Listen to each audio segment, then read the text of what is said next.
Minggu depan hari Jumaat lah, insyaAllah.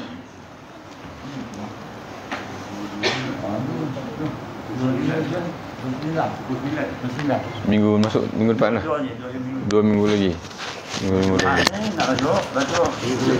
Minggu sekali lagi. InsyaAllah. Ya. Sambung surah An-Naba. Minggu lepas kan kita mula dah surah An-Naba.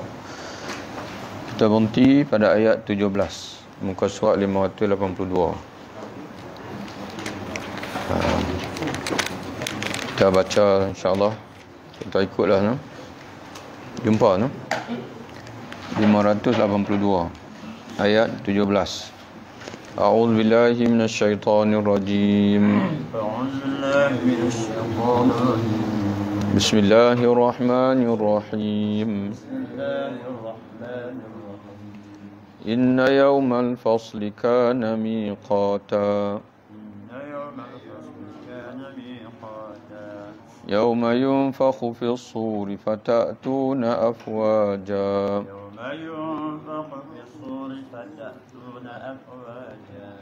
وفتحت السماء فكانت أبوابا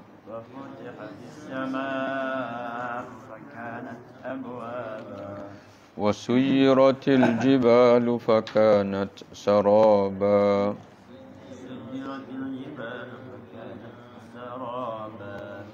إن جهنم كانت مرصادا للطاغين مآبا لابثين فيها أحقابا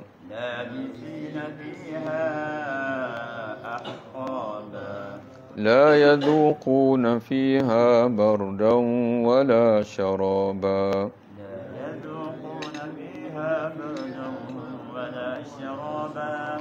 إلا حميما وغساقا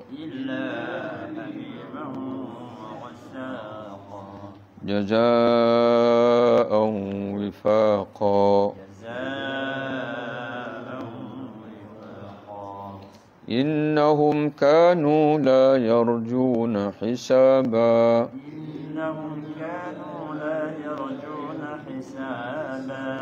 وكذبوا بآياتنا كذابا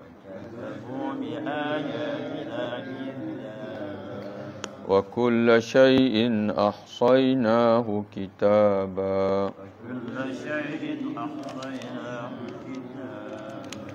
فذوقوا فلن نزيدكم إلا عذابا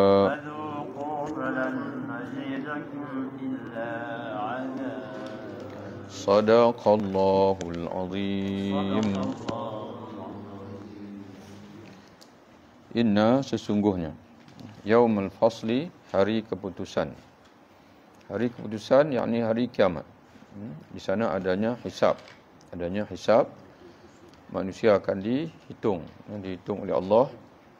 Kemudian amalan mereka ditimbang dan keputusannya sebahagian akan masuk syurga dan sebahagian akan masuk dalam neraka. Yang masuk syurga dia tak akan keluar-keluar lagi. Adapun yang masuk neraka ni ada dua bahagian. Satu yang akan kekal dalam neraka iaitu orang kafir, dan sebahagian ahli neraka oleh kerana dia ada iman, dia mengucap syahadah la ilaha illallah, dia tak akan kekal dalam neraka sekalipun dia dimasukkan oleh Allah dalam jangka masa tertentu dalam neraka. Lambat laun dia akan keluar juga dan masuk dalam syurga. Dalam satu hadis Nabi SAW menceritakan, aku mengetahui, mana Allah Ta'ala beritahu, orang yang paling akhir keluar daripada neraka masuk syurga. Yang paling akhir, last sekali. Orang lain dah semua masuk syurga, dia yang akhir sekali. Allah Ta'ala persilakan dia masuk dalam syurga. Ambillah, tengoklah tempat kamu. Dia masuk, dia kata, ya Allah, penuh. Macam kita lah, bila cari rumah sewa, masuk dalam taman, mungkin terlewat cari, kita tengok semua depan rumah ada kereta. Rupanya ada yang dia letak kereta banyak. Dia letak depan rumah orang lain, rumah kosong. Contohlah. Dia pun kata, ya Allah penuh. Jadi Allah Ta'ala kata, aku kurniakan kepada kamu, mana dalam syurga tu tak penuh. Mana ada tempat untuk dia. Aku kurniakan untuk kamu, kata Allah, kerajaan 10 kali ganda dunia. Itu ahli syurga yang paling lekeh. Mana kerajaan dia 10 kali ganda daripada dunia ini. Itu bayangkanlah kalau ahli syurga yang lebih hebat dan sebagainya. Jadi begitulah tuan-tuan sekalian. Ahli syurga bila masuk syurga tak keluar lagi dah. Dan ahli neraka ada dua kelompok. Ada sebahagian yang akan kekal neraka, itu orang kafir, dan ada sebahagian yang mana dia mungkin diseksa oleh Allah dengan sebab dosa-dosa dia. Wal'iyazbillah, kita tuan-tuan sekalian, kita tak naklah. Maknanya kita nak kalau ada dosa pun Allah Ta'ala ampunkan insya-Allah, dan kita akan masuk syurga direct juga. Yauma yunfakhu fis-sur kana miqata.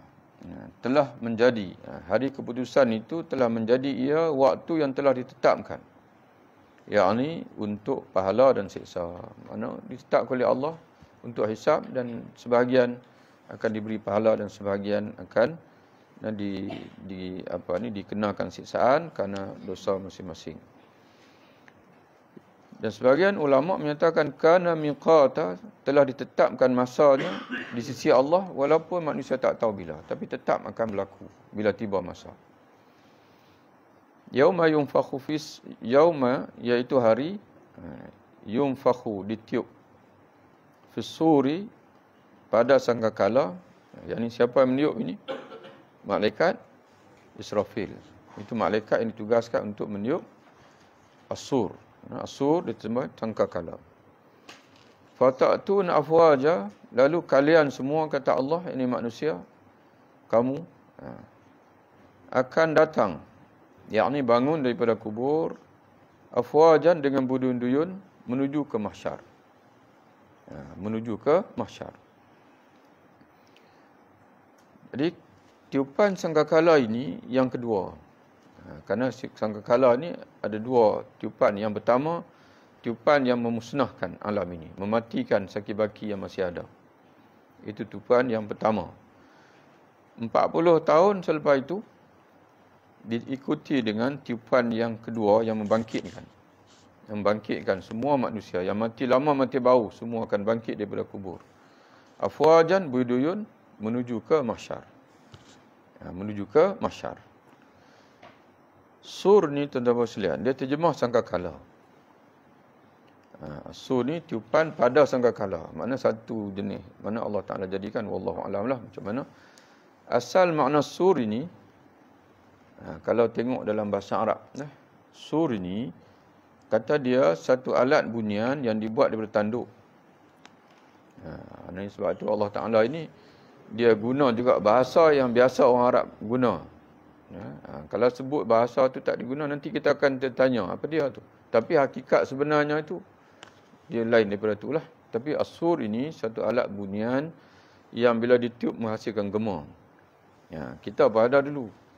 Apa dia? Cuba ingat balik. Ada dulu orang duk cari khabar dulu. Apa dia tu? Sentuang dia panggil. Ketuang saja. Sentuang. Itulah dipanggil as-sur. Asalnya as-sur. Dia menghafsirkan germa.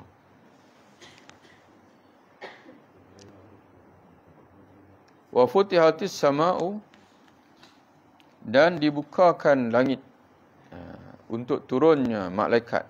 Sekarang ni kita tak nampak langit. Kita nampak langit. Nanti bila berlakunya kiamat nanti, Allah Ta'ala akan jadikan bumi yang rata. Sebahagian kata bumi ini akan jadi bumi yang rata, tak ada bukit, tak ada apa. Ibarat seperti roti, sekeping roti. Tuan-tuan tengok roti Arab tu, tak ada sebarang tanda. Semua rata semua. Dan malaikat semua turun berduyun untuk melaksanakan tugas masing-masing, dan setiap dalam surah Qaf, sa'iqun wa syahid. Setiap kita ni ada dua malaikat yang akan iring kita daripada kubur ke mahsyar. Satu malaikat sa'iqun, juru pandu, yang duk pergi ke mana? Kerana contoh begitulah. Kalau kira manusia dia nak lari lah. Dan satu lagi syahidun. Mana yang menjadi saksi. Yang menjadi saksi. Kemudian buku-buku kita tu berterbangan di atas. Buku kita tu berterbangan, dia akan cari tuan dia. Tatayur akan cari tuan dia. Dia akan, kita berada di mahsyar itu, buku tu akan tiba dekat kita. Barang siapa yang menerima dengan tangan kanan, maka itu alamat dia ahli syurga. Barang siapa yang menerima dengan tangan kiri, alamat dia ahli neraka. Kalau begitu kita kata, kalau begitu saya cepat-cepat nak suruh tangan kanan. Dia di dunia boleh berlakon. Tapi selepas mati saja, dia hanya akan jadi macam mana kita yang sebenar. Dia akan jadi macam mana kita yang sebenar. Dalam kubur pun sama juga. Bila malaikat tanya, siapa Tuhan kamu? Kita macam mana di dunia sekarang ni? Kenal ada Allah Ta'ala. Kenal ada Rasulullah. Kalau kenal, mana di sana pun insya-Allah. Jangan bimbanglah. Allah Ta'ala ni dia bukan macam orang panggil apa, cabutan bertuah. Cabutan bertuah ni, buah dalam tu, kotak tu, tulis nama sebagainya, boleh cabut. Naik nama, syurga. Kita macam mana? Kita di dunia tu macam mana? Kenal ada Allah Ta'ala. Kalau kenal, malaikat tanya dalam kubur nanti, ma rabbuka, siapa Tuhan kamu? Maka kita akan jawablah Allah Ta'ala. Sebab begitulah kita disebut, asyhadu an la ilaha illallah wa asyhadu anna Muhammadur Rasulullah. Jadi begitu juga tuan-tuan dan sekalian. Kalau kita ni ashabul yamin, golongan kanan. Jadi kanan itu mungkin sebab itulah. Kita ni diajar di dunia lagi tuan-tuan dan sekalian. Dahulukan yang kanan. Yang baik-baik ini, yang mulia-mulia ni kena yang kanan. Mana makan, ambil wudu yang kanan, mana masuk rumah, mana tempat baiklah yang kanan. Yang kiri ni mana kita bagi yang kurang baik. Contoh pakai kasut dengan tak pakai kasut mana baik? Pakai kasut tak pakai kasut. Mana baik? Mana pakai kasut. Jadi kita pakai kasut kanan dulu. Nanti bila nak buang kasut nanti, buang kiri dulu. Boleh faham? Masuk tandas, dalam tandas dengan luar tandas mana baik? Mana baik? Luar tandas bersih, dalam tandas tak bersih. Jadi masuk tandas, kita bagi kiri dulu. Mana kita lepaskan yang terbaik pada tubuh kita yang kanan itu, kita lepas kemudian. Sebab yang kita nak masuk tu, benda yang kurang baik. Masuk kiri dulu. Nanti bila nak keluar dari tandas, kanan dulu. Masuk masjid, masuk masjid, kanan dulu. Sebab dalam masjid dengan luar masjid, dalam masjid lagi mulia. Keluar masjid, kiri dulu. Bagi kanan tu lepas kemudian. Mana berpisah kemudian daripada tempat yang terbaik. Jadi begitulah tuan-tuan dan sekalian. Jadi dengan kita dahulukan yang kanan sentiasa di dunia ni, maka di akhirat nanti kita ni akan masuk golongan kanan. Golongan kanan ni adalah ahli syurga. Dan golongan kanan ahli syurga, iaitu orang yang akan menerima buku cacatan dengan tangan kanan. Buku ni duk berterbangan dah di langit. Di langit mahsyar dia panggil berterbangan.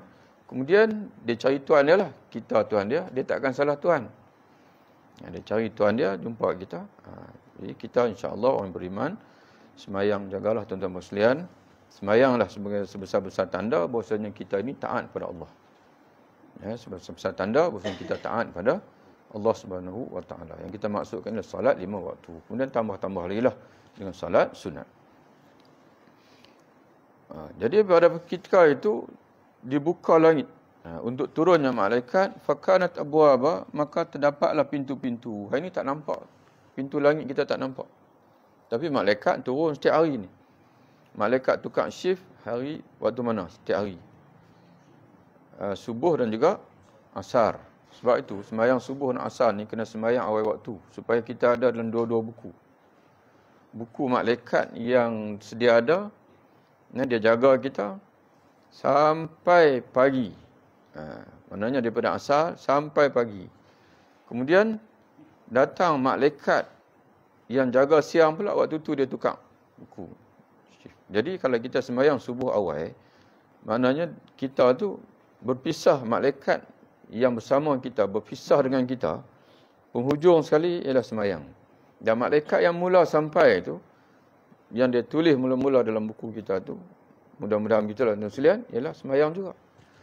Tapi kalau kita masih lena waktu tu, ketika malaikat berpisah tengah lena, ketika malaikat yang baru datang tu pun duduk tengah lena lagi. Tapi mudah-mudahan bangkitlah pada ketika tu, kita bangkit, tulis dalam buku tu. Dia sebelum habis waktu subuh dia semayang. Tapi kalau tak semayang, dia tulis tak semayang lah. Dan buku tak boleh ni tuan-tuan sekalian, buku tu akan dibuka balik di akhirat nanti. Jadi sebab itu asar semayang awal, dan kemudian subuh pun semayang bagi awal juga. Supaya ada kedua-dua dan dua-dua buku tersebut. Tapi kalau tak boleh semayang awal pun, pastikan sebelum habis waktu semayang. Sebelum tamat waktu, iaitu sebelum terbenam matahari kalau asar, sebelum terbit matahari kalau subuh. Wasuyiratil jibalu fakanat sarawa. Tuan-tuan bersekalian, kalau sebut buku ni, macam mana kita nak bagi cantik balik buku kita? Buku malaikat dah tulis dah. Tuan-tuan dah umur 60 lebih, 70. Saya baru nak masuk 50. Dah 50 pun tuan sekalian, 50 ke belakang ni. Tahulah macam mana buku kita. Boleh tak kita nak bagi cantik balik, nak bagi elok balik? Macam mana nak buat? Nabi SAW menyatakan dalam satu hadis, tuba liman wajada fi sahifatihi istighfaran katsira. Beruntunglah orang yang mendapati dalam bukunya istighfar yang banyak. Jadi nak bagi cantik balik buku kita ni, taubat, istighfar. Bila kita bertaubat, tuan-tuan sekalian, Nabi SAW sebut dalam satu hadis, at-taibu minaz zambi kaman la dzamba lahu. Orang yang bertaubat daripada dosa sama macam dia tidak pernah buat dosa. Apa maknanya? Sebagian ulama kata, bila kita bertaubat, Allah Ta'ala buang daripada buku tu, ganti dengan taubat. Ganti dengan istighfar. Cantiklah buku kita. Tapi sebagian ulama kata, dosa tu hak lama-lama tetap ada dalam buku. Tetap ada, tak buang. Cumanya kesan dosa tu Allah Ta'ala maknanya hapuskan. Kesan dosa apa dia? Siksaan. Jadi ada dua pendapat ulama. Sebagian ulama kata dengan taubat itu daripada buku tu buang, diganti dengan taubat. Sebab tu atbi'il sayyatal hasanatamuha. Dalam hadis Nabi kata, kamu ikutilah kejahatan yang pernah kamu buat dengan kebaikan yang memadam kejahatan itu. Mana apa dia kebaikan yang memadam kejahatan itu? Di antaranya adalah taubat. Tapi sebagian ulama kata tak buang. Tapi kesan dipanggil tetap ada dalam buku. Tapi kesan dosa itu tak ada. Mana kita tak akan diseksa lagi sebab kita minta ampun. Sebab itu ada satu hadis Nabi menceritakan seorang beriman, seorang mukmin, dia menghadap Allah Ta'ala, buka buku, kemudian diselak, dia dapati ada dosa-dosa. Yang panggil dosa-dosa lah. Pada ketika dia tengok dosa-dosa dia itu, tuan-tuan sekalian, dosa apa ni? Dosa-dosa besar. Dosa lah tuan-tuan sekalian. Dan berubah dah dia. Berubah tuan-tuan sekalian. Kemudian Allah Ta'ala kata, kamu nak kata apa? Nak aku maqal Nabi SAW. Ikutlah kamu nak komen ke, malaikat kecoh ke, tulis, tak buat tapi tulis.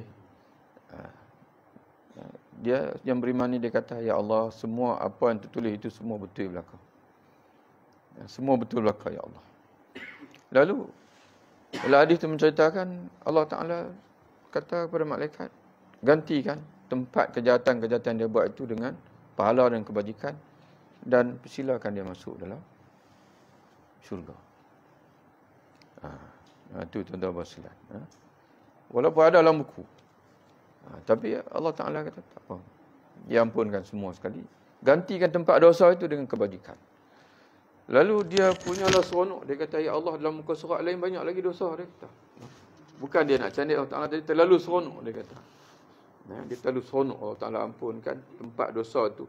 Diganti pula tempat dosa itu dengan kebajikan. Dia kata, ya Allah, ada lagi muka-muka surat lain tu dosa. Bukan dia nak orang kata apa nak main, tapi dia berasa seronok sebab Allah Ta'ala pemurah, dia ampun dan sebagainya.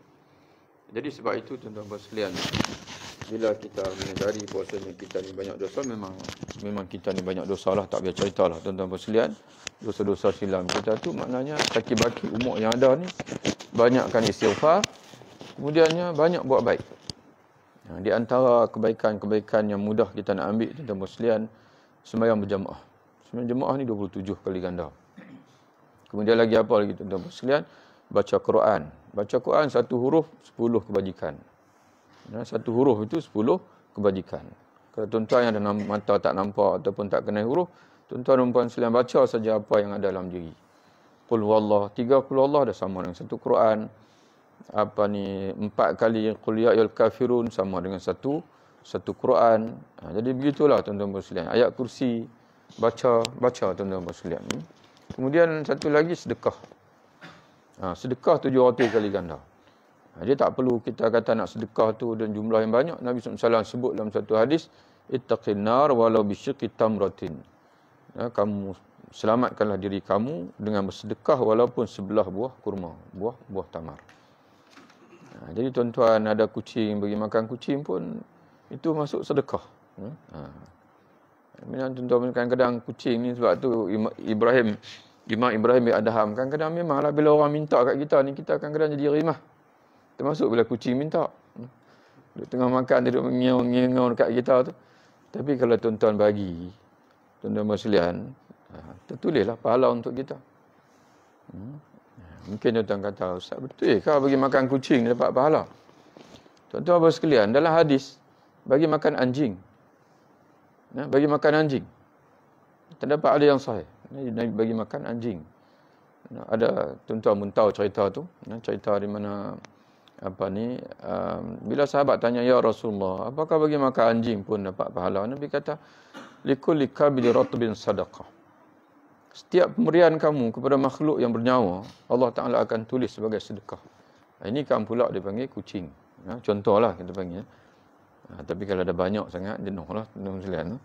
Main semua jadi tetamu rumah kita. Jadi kalau kita dah tak boleh, maknanya jangan kurung dia. Ada berlaku kes zaman Nabi, tuan-tuan sekalian. Ada seorang perempuan tua, dia kurung kucing. Dan dia sehinggakan kucing itu mati, tak makan dan sebagainya. Lalu Nabi kata, kalau dia tak mau bagi makan sekalipun, biarkan kucing itu bebas, dia boleh cari makan sendiri. Jadi jangan menganiayai. Jadi ala kulli hal tuan-tuan sekalian, kita buat baik. Bagi maknanya buatlah banyak kebajikan, termasuk yang mudah-mudah tuan-tuan sekalian. Ada apa-apa di rumah kita contohnya bagi. Jangan sia-siakan. Sebagai contoh kalau musim pelam, kita sebutlah tuan-tuan sekalian, kadang kita ni kadang-kadang dia tak perasan dia panggil. Benda sepatutnya boleh buat kebajikan tapi kita sia-siakan. Contoh macam bila musim mempelam tu, harum manis memang tak dan lah. Tak ada luruh. Ni mempelam salah tuan-tuan sekalian, luruh buah pokok tu. Buah macang, luruh pokok tu. Apa salahnya kita kutip-kutip kemudian kita sedekah? Kita buat kesimpulan. Saya sendiri pun tuan-tuan sekalian kadang-kadang buat kesimpulan. Orang kalau kita bagi orang tak mau. Tapi bila kita himpun-himpun tuan-tuan sekalian, saya pernah bawa pergi kuliah. Letak situ, cerah habis. Tuan-tuan sekalian, orang ambil. Kita di kampung saja yang berasa kita kata orang tak nak, tapi tuan-tuan di pekan-pekan tuan-tuan sekalian, memang mereka tak ada pokok-pokok banyak macam kita ni. Baru ni bawa pergi buah nangka. Yang maklum di kupas buah nangka tu bukannya elok sangat nangka tu pun. Bila tak di masjid tu, di masjid tu ada tak kelingan besen tu, kita dah ingat macam ada orang nak ambil ke tak tahu. Lepas mayang dan sekalian, ada makcik tu dia tanya, Ustaz habis dah ke Ustaz? Kita buka kereta tu dia tanya, Ustaz ada lagi ikut dalam kereta? Kita jadi kesian pula. Rupa-rupanya begitulah tuan-tuan sekalian. Ada buah ke? Kalau hatta zaman Nabi pesan orang perempuan, kalau masak sup kata Nabi, banyakkan kuah. Bedak-bedak di jiran. Tapi kita tuan-tuan janganlah buat begitu sebab masyarakat kita ni jadi fitnah. Kalau tuan-tuan bagi kuah saja. Kalau zaman Nabi lain.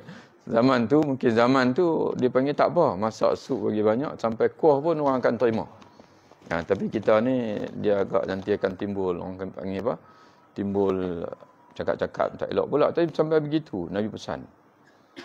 Pada orang perempuan, janganlah kamu meremeh-temehkan perkara kebaikan, walaupun sekadar kamu memberi, dia panggil sup yang kita kata yang sederhana kepada jiran-jiran. Karena kita tuan-tuan sekalian mengharapkan pahala di akhirat. Sambung lagi. Wasuyiratil jibalu fakanat saraba, dan akan dijalankan dari tempatnya, dicabut. Akan dicabut gunung ganang, fakanat saraba, maka menjadilah gunung ganang itu fata morgana dia panggil. Fata morgana dia panggil. Debu-debu yang berterbangan dia panggil. Asal tadi nampak, tiba-tiba tak nampak dah. Dah jadi debu dah, hancur, lebur dia panggil. Dalam surah Al-Waqi'ah Allah Taala sebut wabussatil jibal lubassa, dia hancur leburkan gunung ganang dengan selebur-leburnya. Inna jahannama kanat mirsada. Allah Taala mula cerita orang neraka, ahli neraka dulu. Selepas itu baru Allah Taala akan cerita ahli syurga. Sesungguhnya neraka jahanam itu kanat mirsada, telah menjadilah ia tempat mengintai penjaga neraka. Mana penjaga neraka dia diintai, siapa yang bakal masuk ahli neraka ni. Dia nak siksa. Dan dia akan merasa bangga kerana dia menyiksa, dipanggil orang-orang yang derhaka kepada Allah. Dan dia tak akan kesian. Dia tak akan rasa kesian. Bahkan mirsadan, dia menjadi tempat, neraka ni menjadi tempat menunggu. Kata ulama umpamakan seperti mana di medan perang, penembak hendak, dia tunggu musuh lalu saja, dia pasti akan tembak. Jadi tuan-tuan sekalian, neraka ni satu tempat yang tidak ada lagi rahmat Allah Ta'ala. Siapa masuk saja akan disiksa oleh penjaga neraka tanpa belas kasihan. Litarina ma'aba, neraka itu disediakan oleh Allah sebagai tempat bagi orang-orang yang durhaka. Tarin, durhaka. Ma'aban, sebagai tempat kembali mereka. Tempat kembali bagi orang-orang yang durhaka kepada Allah. Labithina fiha, mereka akan tinggal dalam neraka itu ahqaban, dalam masa yang lama, yakni tidak ada akhirnya. Ahqaban, tuan-tuan sekalian, jamak kepada hiqbatun. Hiqbatun 80 tahun.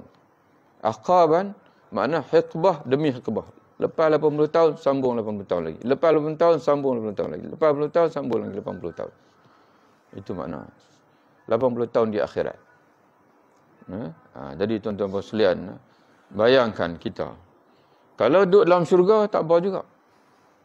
Kita tunggu. Macam kita lah tuan-tuan, macam hari raya. Kalau boleh tak mau nak bagi hari raya tu, nak panjang tu, seronok. Tapi kalau duduk dalam penjara, tuan-tuan duduk penjara. Bila nak keluar ni? Bila nak keluar? Sampai tuan-tuan sekalian, bila kita kata seorang tu dipenjarakan setahun, kita katalah setahun, gaya nak keluar, mai pula satu surat baru pula. Dilanjutkan setahun lagi. Tuan-tuan bayangkan macam mana. 80 tahun. Gaya nak habis 80 tahun, datang pula. Akan disambung lagi 80 tahun. 80 tahun lagi. Jadi sebab itu tuan-tuan sekalian, maknanya walaupun hadis dhaif, tapi ada amalan lepas semayang apa tuan-tuan sekalian? Semayang maghrib dan juga semayang subuh, Allahumma ajirni minan nar. Allahumma ajirni minan nar, lepas maghrib 7 kali, lepas subuh pun 7 kali. Bacalah tuan-tuan sekalian. Ya Allah, peliharakanlah aku daripada neraka. Ataupun kalau tuan-tuan tak baca yang tu pun, tuan-tuan baca selalu Rabbana atina fid dunya hasanah wa fil akhirati hasanah. Ujung tu wa qina azabannar. Kemudian dalam hadis tuan-tuan sekalian, Rasulullah sebut, barang siapa yang minta lindung dengan Allah daripada neraka 3 kali, neraka akan kata kepada Allah, ya Allah Tuanku, bebaskanlah dia daripada neraka. Mana neraka sendiri minta daripada Allah. Kesianlah kat dia, ya Allah, dia dah minta 3 kali dia minta. Jangan tuan-tuan minta 3 kali, lepas tu tak minta-minta dah. Mungkin maksud Nabi itu makna banyak dia panggil. Mana dia minta, tak cukup sekali dia minta 3 kali setiap sesi ataupun. Maknanya jangan putus minta, insya-Allah. Sampai neraka sendiri pun kesian kat kita. Ya Allah, bebaskanlah dia. Dia dah minta banyak kali. Ya Allah, bebaskanlah dia. Janganlah dia bagi masuk dalam dalam akunya. Kemudian la yazuquna fiha bardan wala syaraba. Tidak mereka merasakan di dalam neraka itu kesejukan dan juga minuman, illa hamima wa ghassaqa, melainkan air yang mendidih, wa ghassaqa, dan juga air nanah penduduk neraka. Wal a'yazubillah. Kalau dalam syurga, tuan-tuan sekalian, sungai ada 4 dalam syurga. Sungai ayak tawak, sungai madu, sungai susu, sungai arak. Mata air pula ada 4 mata air. Mata air kafura, mata air zanjabila ataupun salsabila, sama dua-dua tu. Mata air tasnim, itu paling tinggi sekali. Dan juga ma'an tahura, mata air di mula-mula pintu syurga, kata Imam Muqatil. Masuk-masuk saja minum mata air tahuran. Bila minum mata air tahuran itu, manusia ini akan bebas daripada kemusnahan. Dan juga manusia ini akan bebas daripada segala kejelekan dan sebagainya. Mana dia tak akan tua lagi, dengki-dengki pun tak ada, mana semua akan jadi elok. Maknanya tuan-tuan sekalian, itu dipanggil mata air mula-mula sekali. Manusia akan masuk, itu dia panggil ma'an tahura. Tapi ahli neraka pula tuan-tuan sekalian, dia minum peluh. Ghassaqa ni adalah air nanah atau peluh sama-sama mereka. Peluh ahli neraka sama-sama mereka. Wal'iyazbillah. Jazaa wifaqa, sebagai balasan yang setimpal, kata Allah. Bukan Allah Ta'ala menzalim mereka, tidak. Itu yang mereka buat di dunia dulu. Kufur pada Allah, tak pernah bersyukur pada Allah Ta'ala, buat jahat dan sebagainya. Maka itu yang Allah Ta'ala balas. Innahum kanu, sesungguhnya mereka dahulu, la yarjuna hisaban, tidak mengharap, ini tidak yakin akan adanya hari perhitungan. Itu puncanya. Bila tak percaya hari akhirat, tuan-tuan sekalian, sebab itu tak beriman, sebab itu tak semayang, tak puasa, tak buat persediaan dan sebagainya. Penting sangat-sangat, tuan-tuan sekalian, kita tanamkan dalam hati kita, hati anak-anak kita dan sebagainya, bahwasanya kita akan mati, kita akan bangkit semula daripada kubur nanti dan akan dihisab oleh Allah. Dia orang kafir ni begitu sebab mereka tidak yakin, tidak mengharapkan hari perhitungan. Wa kazzabu bi ayatina kidzaba, dan mereka mendustakan terhadap ayat-ayat kami, yakni Al-Quran, dengan sangat dusta. Mana tak percaya sungguh-sungguh. Kita ni tuan-tuan sekalian, cuba tuan-tuan parti tengok. Kita ni percaya ada hari perhitungan. Percaya, alhamdulillah. Kita ni mendustakan tidak ayat-ayat Allah, lawan dusta iman. Percaya dengan ayat-ayat Allah, ya percaya. Wa kullu syai'in ahsaynahu kitaba, dan setiap sesuatu, kata Allah, kami telah mencatatnya dalam catatan. Di sini dia kata di Lauhul Mahfuz. Dan sebagai ulama kata dalam catatan lah. Malaikat kiri kanan yang mencatat kita, yang baik dan juga yang buruk. Sebelah kanan tulis yang baik, sebelah kiri tulis yang buruk. Siapa yang ketua di antara kanan kiri ni? Yang kanan kiri yang siapa ketua? Dalam tafsir Imam Al-Baghawi, dia kata malaikat kanan kiri duduk di mana? Di sebelah ni. Ni sana ni. Tapi janganlah tuan-tuan balik tengok cermin pula. Duduk tengok. Tak nampak kan, nampak jenuh tuan-tuan sekalian. Okey. Dia sebelah ni. Yang jadi ketua adalah yang kanan. Yang ketua yang kanan. Kalau buat baik dia akan tulis. Tapi kalau buat jahat, yang kanan kata kiri, jangan tulis lagi. Jangan tulis lagi. Mudah-mudahan dia minta ampun. Sebab tu kita bila kita buat tak baik tuan-tuan sekalian, cepat-cepat kena tersilap lah tuan-tuan sekalian. Tersilap mengumpat orang ke, tersilap dia panggil apa, buat benda tak baik, segeralah dia panggil minta ampun lah itu juga. Istighfar astagfirullahalazim. Maka yang kiri pun dia tak tulis lah. Sebab yang kanan bagi gambaran. Tunggu saat dulu. Jangan tulis lagi. Tapi dah tuan-tuan sekalian tak minta ampun, dia tulis lah. Itu pun ke depan nanti kita minta ampun, taubat kepada Allah Ta'ala. Mudah-mudahan Allah Ta'ala padam balik. Sebagaimana pendapat yang pertama tadi. Fazuqu falan nazidakum illa azaba. Lalu dikatakan kepada mereka, kalian rasakanlah siksaan ini, maka tidak akan kami menambah kepada kalian melainkan siksaan yang baru. Mana tuan sekalian, hari ke hari itu yang bertambah adalah siksaan. Dan selepas ini tuan-tuan sekalian, Allah Taala menyatakan pula innalil muttaqina mafaza. Sesungguhnya bagi orang yang bertakwa itu adalah kemenangan, yakni syurga. Selepas Allah Taala cerita ahli neraka, selepas ini Allah Taala akan cerita pula ahli syurga. Insya-Allah minggu depan kita sambung pula cerita tentang ahli syurga. Ya.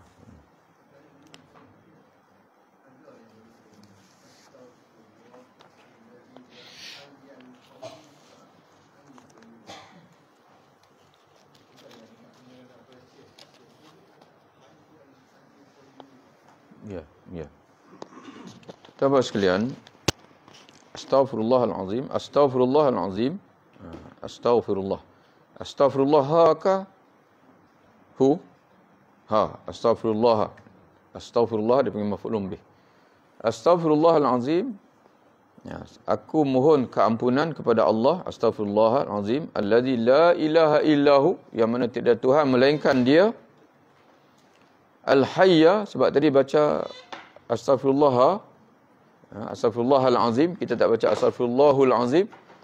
Astaghfirullahalazim, allazi la ilaha illa huwal hayya. Balik pada ha. Bila Allah baca ha, baca fathah, jadi al-hayya pun sifat bagi Allah Taala baca fathah. Astaghfirullahalazim, allazi la ilaha illa huwal hayyal qayyum wa atubu ilaih. Itu satu bacaan.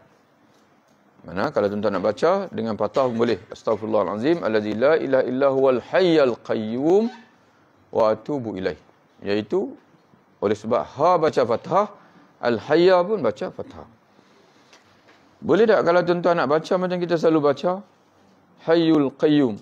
Astaghfirullahalazim, allazi la ilaha huwal hayyu al-qayyum. Boleh juga.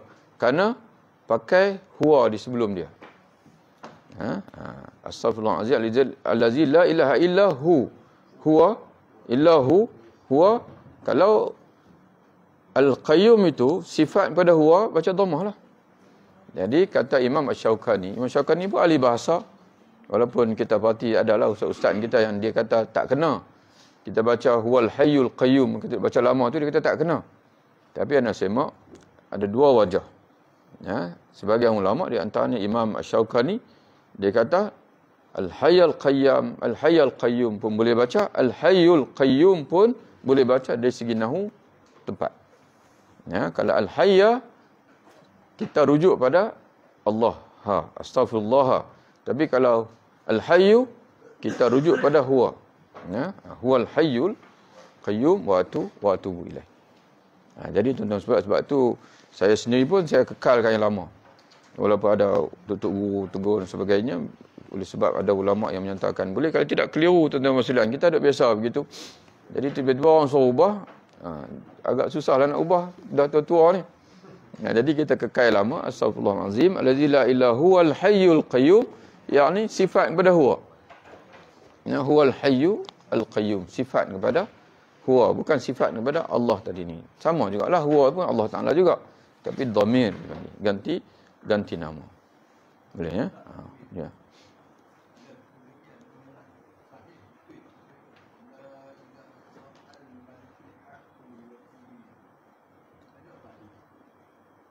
Wallahu alam. Dari segi zikir itu sama ada zikir daripada ulama saja ataupun zikir daripada warid daripada hadis Nabi, wallahu alam. La ilaha illallah wal haqqul malikul haqqul al-malikul haqqul mubin. Tapi nama-nama itu adalah nama-nama Allah, al-maliku, al-haqqu, al-mubinu.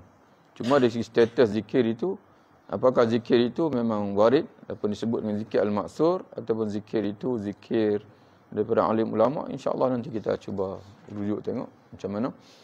Tapi nama yang disebut itu adalah nama Allah Taala. La ilaha illa huwal haqqul al-haqqul malikul mubin. Wallahu a'lam bissawab. Itulah tak pasti. Nak kena semak lah sama ada dia sabit daripada hadis ataupun hadis ni, ada hadis ni, insya-Allah. Okeylah. Ya, nanti kita semak, kita tengok insya-Allah. Ya.